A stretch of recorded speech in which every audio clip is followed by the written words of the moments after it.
have you all with us today as we celebrate an exciting new chapter in Strathclyde's entrepreneurial story, the official launch of Strathclyde Inspire Reaching Beyond, and the next phase of our institution-wide entrepreneurship strategy. The key thing we're going to be doing now is reaching beyond business. And our Strathclyde Enterprise Fellows, they said to us, what you're doing is good. Mark Logan, whom you heard, refers to Strathclyde as the entrepreneurial campus, but he was particularly challenging to say, and you need to multiply your impact. You know, think even bigger, and we've done that, and we've done it with the confidence of those that we trust the challenges and make us do even more.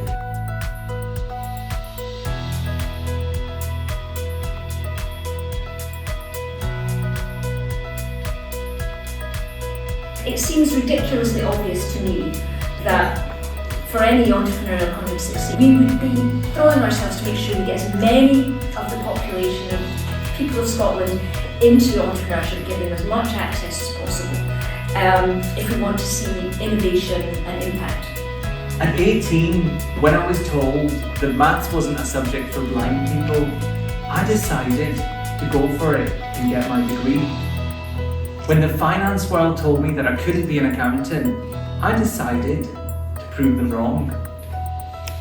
When I found out that there was no way for me to travel as a solo blind person, I decided to create a way. The important words here are, I decided. It was my time at Strathclyde that showed me how much is possible through those words.